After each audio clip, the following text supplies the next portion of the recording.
यूनिस खां। अन्य अध्यक्ष जी, प्रश्न संख्या 1553। माननीय मंत्री जी। 261 की जगह प्रश्न संख्या का खंड 1। जी हाँ, नवगठित जिलों के संबंध में अंतिम निर्णय हो जाने के फलस्वरूप सरकार डीडवाना कुचामन जिले की आम जनता को राहत देने के लिए जिला मुख्यालय डीडवाना में मिनी सचिवालय एवं कलेक्ट्रेट भवन का निर्माण करवाए जाने का विचार रखती है। इसके लिए जिला कलेक्टर डीडवाना कुचामन द्वारा उपयुक्त भूमि के प्रस्ताव राजस्व विभाग को भिजवाए गए हैं। आवंटन के जाने के उपरांत मिनी सचिवालय अथवा कलेक्ट्रेट भवन के निर्माण की कार्य योजना प्रारंभ की जाएगी। खंड 2। जी हाँ, डीडवाना जिले में जिला स्तरीय राजकीय कार्यालय हेतु भूमि चिन्हित कर ली गई है। जिला कलेक्टर नागौर द्वारा मौजा मंडा बासनी के खसरा नंबर 1494/1487 रकबा 19.02 हेक्टर गैर मुमकिन गोचर में से 8 हेक्टर भूमि राजकीय कार्यालय हेतु आरक्षित किए जाने का प्रस्ताव राजस्व विभाग को भिजवाए गए हैं। आवंटन किया जाना प्रक्रियाधीन है। खंड 3।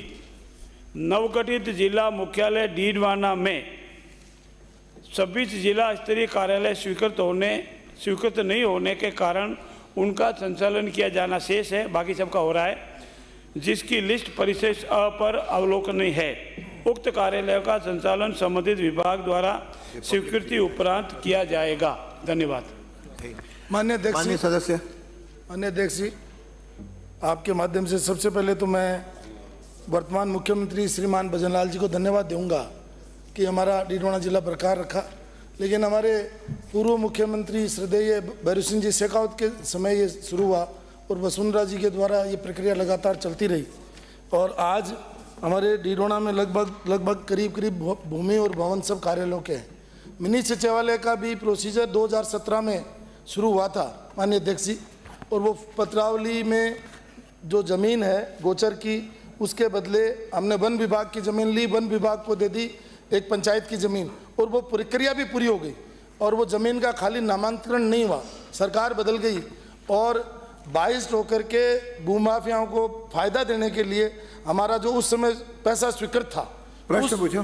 प्रश्न, क्या सरकार जो पूर्ववर्ती वसुंधरा राजे जी की सरकार में मिनी सचिवालय की बाकायदा फाइल चली थी, जिसकी प्रतिलिपि मैं माननीय मंत्री जी को बाद में मुहैया करवा दूंगा, क्या सरकार उस भूमि पर मिनी सचिवालय बनाने का विचार रखती है? एक। दूसरा, चूंकि ये जिला बनने से पहले जिला कलेक्टर नागौर ने चिट्ठी भेजी है और उसने ये ज़मीन भेजी है और उसकी जांच करवाएंगे क्या?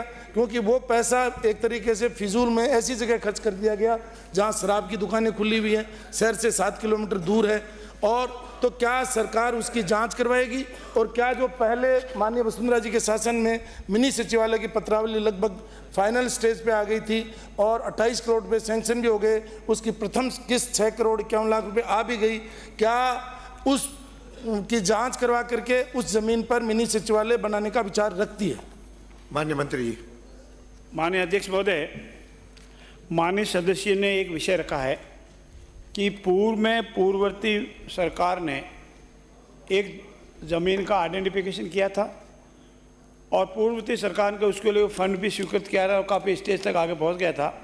मैं आपसे पूरे कागज़ लेकर इसका परीक्षण कराएंगे, क्योंकि वर्तमान सरकार ने भूमि आवंटित करने की प्रक्रिया प्रारंभ कर दी है। यदि ये सूटेबल नहीं है और आपको लगता है कि जो पहले ज़मीन आइडेंटिफाई की थी वो ज़्यादा सूटेबल है, तो उनमें से जो भी जनहित में होगा वो निर्णय लेंगे और जनहित में आपसे सलाह लेकर के जो जनता के हित में होगा वो जमीन आइडेंटिफाई करके कलेक्ट्रेट भी स्थापित करेंगे और मिनी सचिवालय भी स्थापित करेंगे। और तब तक नोटिफिकेशन जो हुआ 2023 में, उसका अस्थायी रूप से कार्य डीडवाना में चल रहा है। धन्यवाद। अगला प्रश्न।